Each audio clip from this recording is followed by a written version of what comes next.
You're watching the Adventure Zone! Sink or float? Fun with science. Did you ever wonder why some things sink in water and others float? It's all about science. Let's find out more about this fun experiment. When we put things in water, like toys or fruits, they can either sink down to the bottom or float on the surface. The reason behind this is something called density. Density is how much stuff is packed into an object. If something is heavy and has a lot of stuff packed into it, it will sink. But if something is light and has less stuff packed into it, it will float. For example, a rock is heavy and dense, so it sinks in water. But a plastic bottle is light and less dense, so it floats. Even big ships can float because they're designed to spread out their weight over a large area. You can try this experiment at home. Just gather different objects, like a coin, a piece of wood, and a rubber ball. Then, put them in a bowl of water and see which ones sink and which ones float. It's a fun way to learn about density and discover why things behave the way they do in water. So, the next time you're at the pool or by a lake, remember the science behind sink or float. It's all about density. You're watching the Adventure Zone! Moon magic. Exploring the lunar eclipse. Did you know? Sometimes when the moon moves behind the Earth, it can create a magical event called a lunar eclipse. Let's learn more about this fascinating phenomenon. During a lunar eclipse, the Earth moves between the Sun and the Moon, casting a shadow on the Moon's surface.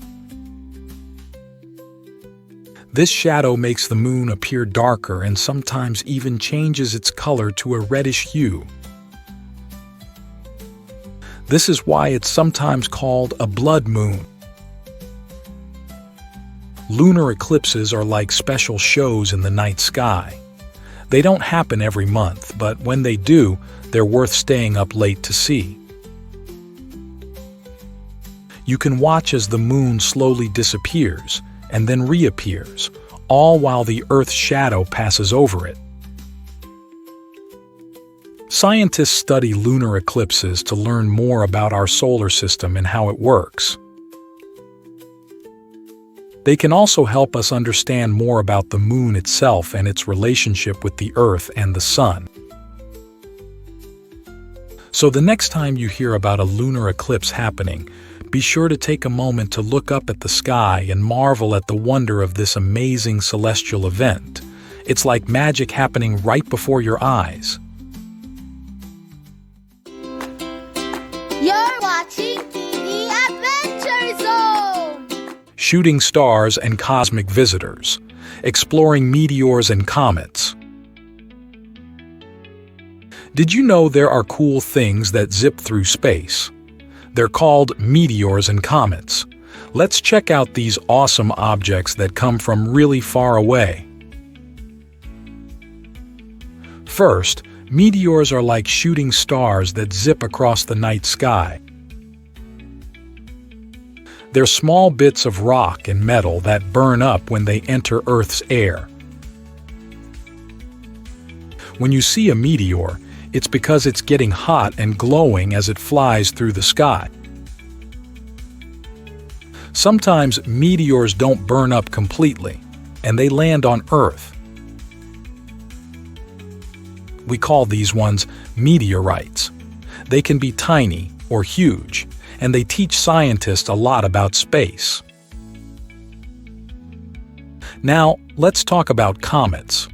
Comets are like icy snowballs from way out in our solar system.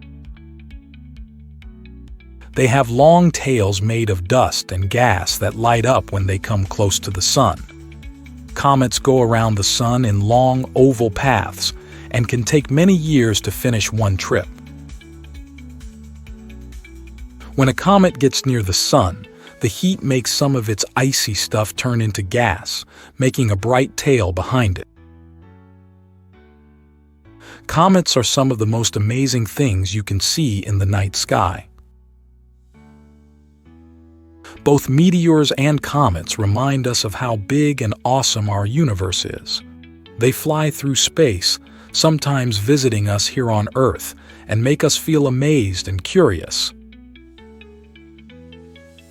So, next time you look up at the stars, watch for shooting stars and shiny comets. You might get to see these space visitors.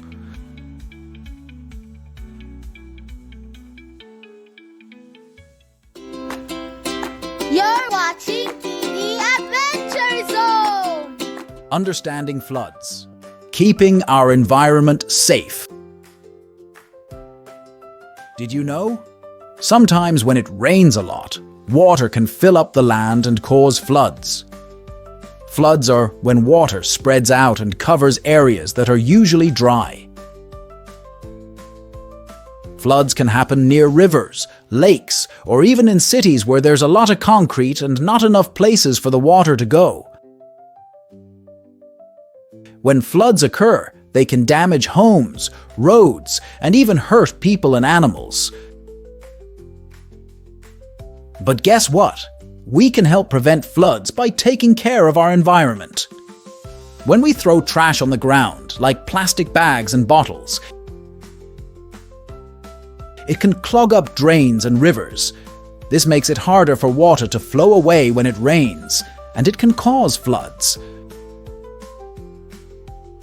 So, what can we do to keep our environment safe and prevent floods? We can start by not littering and always putting our trash in the right place, like a trash can or recycling bin. We can also plant trees and create green spaces to help absorb rainwater and prevent flooding. By working together and taking care of our environment, we can help keep our communities safe from floods and create a cleaner, healthier planet for everyone to enjoy.